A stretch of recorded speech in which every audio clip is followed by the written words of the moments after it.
1941 में फाउंडेड एक ऑर्गेनाइजेशन है। काफ़ी साल से उस ऑर्गेनाइजेशन के बारे में लोग कहते थे कि वो बहुत डेंजरस ऑर्गेनाइजेशन है, एंटी नेशनल ऑर्गेनाइजेशन है। 2018 में कांग्रेस के एक मुख्यमंत्री उमन चांडी जी ने कोर्ट में कहा था इस ऑर्गेनाइजेशन के बारे में कि ये बहुत ही डेंजरस ऑर्गेनाइजेशन है और एंटी नेशनल ऑर्गेनाइजेशन है। उस ऑर्गेनाइजेशन का नाम है जमाते इस्लामी, और इस जमाते इस्लामी के कोर आइडियोलॉजिकल इंटरेस्ट हैं एंटी सेक्युलरिज्म, ये इनका भाषा है, ये मैं नहीं कह रहा हूं। वो सेक्युलरिज्म के अगेंस्ट हैं, डेमोक्रेसी के अगेंस्ट हैं। ये उनके ही कहे हुए वर्ड्स में आपको सुना रहा हूं, और ये इस्लामिक गवर्नेंस में मानते हैं। इस ऑर्गेनाइजेशन का नाम है जमाते इस्लामी। बहुत सालों तक देश के मेन स्ट्रीम राजनीति में और पॉलिटिक्स से बाहर रखा गया था, क्योंकि जैसे मैंने कहा कांग्रेस के लोग भी इसको एक डेंजरस ऑर्गेनाइजेशन मानते थे। लेकिन पहली बार राहुल गांधी के पुराने कॉन्स्टिट्यूएंसी और प्रियंका गांधी के आज के कॉन्स्टिट्यूएंसी वायनाड में जो निलंबुर बाई इलेक्शन हुआ, उसमें पहली बार कांग्रेस ने खुल के फॉर्मली जमाते इस्लामी के सपोर्ट उन्होंने लिया, प्रचार हुआ और वहां पर वो इलेक्शन जीते। ऐसे बेशर्मी, कांग्रेस एक बेशर्म पार्टी है, इसके बारे में देश में कोई दो राय नहीं है। लेकिन एक साथ वो कॉन्स्टिट्यूशन हाथ में पकड़कर घूमते हैं, सेक्युलरिज्म की बात करते हैं, देश के कॉन्स्टिट्यूशन और देश के कॉन्स्टिट्यूशन अंडर थ्रेट कहते हैं, बीजेपी को कम्युनल पार्टी का एक प्रोपेगेंडा चलाते हैं। लेकिन सच यह है कि जो प्रोस्क्राइब्ड एंटी नेशनल पार्टीज हैं, proscribed anti democracy, anti constitution parties हैं, उनके साथ ये जो अपॉर्चुनिस्टिक पॉलिटिक्स इस देश में कांग्रेस पार्टी और इंडी अलायंस ही करते हैं। प्रधानमंत्री नरेंद्र मोदी जी के डिजिटल इंडिया मिशन के 10 साल पूर्ण हो रहे हैं, और आज के दिन ये देश के सामने रखना बहुत जरूरी है कि आज देश की जनता के सामने दो मॉडल हैं। एक तरफ भ्रष्टाचारी, परिवारवादी, नमाजवादी विपक्ष का मॉडल है, जो विनाश का मॉडल है, जिसमें हिमाचल प्रदेश के अंदर एक सरकारी कर्मचारी को राहुल गांधी के करीबी पीटते हैं। वहीं कर्नाटका के अंदर ये स्कीम्स के ऊपर भ्रष्टाचार करते हैं और कुर्सी की लड़ाई में व्यस्त रहते हैं, क्योंकि इन सबका इतिहास भ्रष्टाचार का रहा है और इनके डीएनए में भ्रष्टाचार है। याद करिए, राजीव गांधी जी जो पूर्व प्रधानमंत्री थे, वो क्या कहा करते थे? वो ये कहते थे कि अगर 1 रुपए सरकार भेजे तो 15 पैसे गरीब तक पहुंचता है। और आज वही हो रहा है हर कांग्रेस या विपक्ष शासित राज्य में। कर्नाटका के अंदर भ्रष्टाचार है जो इनके खुद के मंत्री संतरी स्वीकारते हैं। हिमाचल प्रदेश के अंदर ये सरकारी कर्मचारियों को पीटने में व्यस्त है और इसीलिए ये जनता विरोधी विपक्ष को आज देश की जनता नकारती आई है, क्योंकि देश की जनता प्रधानमंत्री नरेंद्र मोदी जी के विकास को चुनती। भारतीय जनता पार्टी की दिल्ली सरकार ने दिल्ली के लोगों को परेशान करने के लिए एक तुगलकी फरमान निकाला है, जिसके तहत 10 साल से पुरानी गाड़ियों को फ्यूल नहीं मिलेगा, 10 साल से पुरानी गाड़ियों को सड़क से हटना पड़ेगा और इस तुगलकी फरमान से एक झटके में 62 लाख व्हीकल्स को सड़क से हटना पड़ेगा, जिसमें 40 लाख टू व्हीलर शामिल हैं, जिसमें 20 लाख गाड़ियां शामिल हैं। दिल्ली के आम लोग टू व्हीलर के माध्यम से, मोटरसाइकिल के माध्यम से अपने ऑफिस जाते हैं। 40 लाख मोटरसाइकिल और टू व्हीलर के ओनर्स अब क्या करेंगे?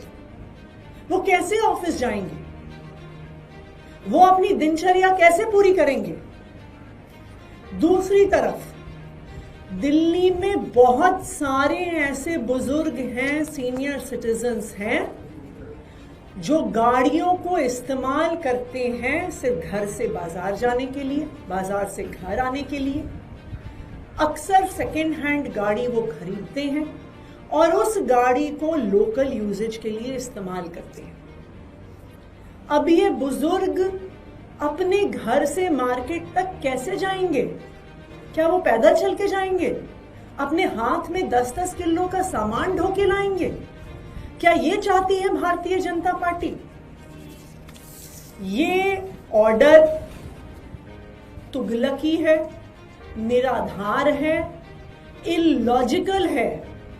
ये इस बात से साफ होता है कि किसी भी गाड़ी की उम्र का और उसके द्वारा हो रहे प्रदूषण का कोई भी लेना देना नहीं है। अगर गाड़ियों को अच्छे से मेंटेन किया जाए तो वो पुरानी होने पर भी पोल्यूशन नहीं करती। दूसरी बात, कोई गाड़ी पुरानी है इसका मतलब ये नहीं है कि वो ओवर यूज्ड है। कई गाड़ियां ऐसी हो सकती हैं जो सिर्फ 7 साल में 3 लाख किलोमीटर चल गई हो।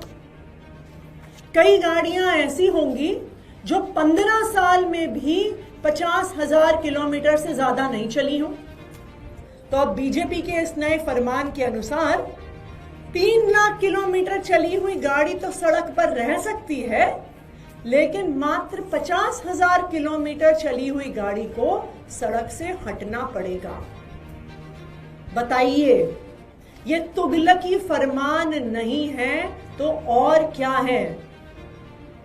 क्या ये सरकार चल रही है या फुलेरा की पंचायत चल रही है कि जो मन में आया वो आदेश पास कर दिया, उसका पोल्यूशन कंट्रोल से कोई लेना देना नहीं है, ऑर्डर इलॉजिकल है, लेकिन भारतीय जनता पार्टी ने फिर भी पास कर दिए। इस आदेश को अगर हम एनालाइज करें तो एक चीज साफ नजर आती है कि इस आदेश का सिर्फ एक ही कारण हो सकता है। क्यों 10 साल पुरानी गाड़ियों को सड़क से हटाया गया है? इसका कारण है कि भारतीय जनता पार्टी की car manufacturers, two wheeler manufacturer से सेटिंग हो गई है। अगर 62 लाख गाड़ियों को सड़क से हटाया गया तो 62 लाख लोगों को नए टू व्हीलर, नई मोटरसाइकिल, नई गाड़ियां खरीदनी पड़ेंगी।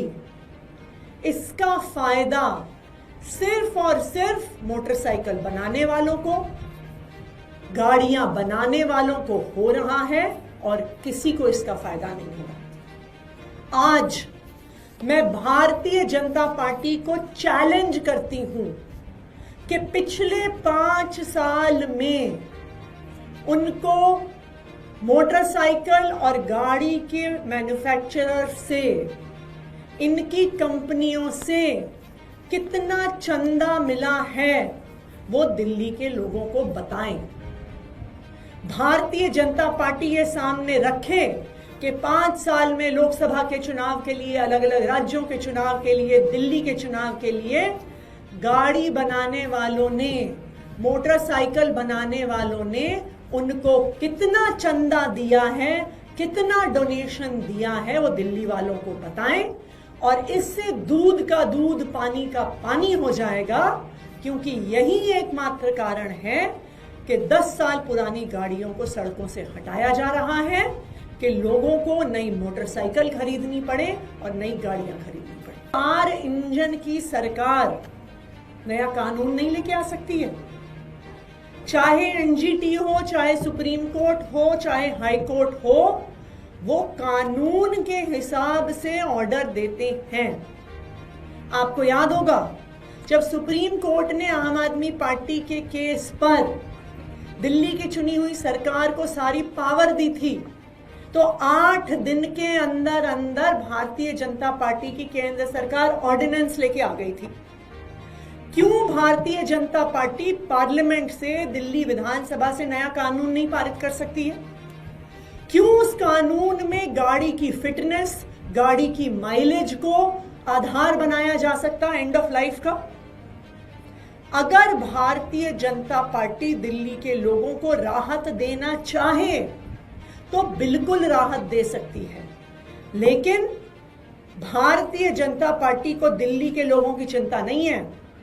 उनको सिर्फ चिंता है उन गाड़ियों की कंपनियों की जिनसे उन्होंने करोड़ों करोड़ों रुपए का चंदा लिया है, और वो चाहते हैं कि इन कंपनियों को 40 लाख मोटरसाइकिल नहीं बेचने को मिले, 20 लाख नई गाड़ियां बेचने को मिले और उनको हजारों करोड़ का फायदा हो। सिर्फ यही कारण है भारतीय जनता पार्टी के इस आदेश का।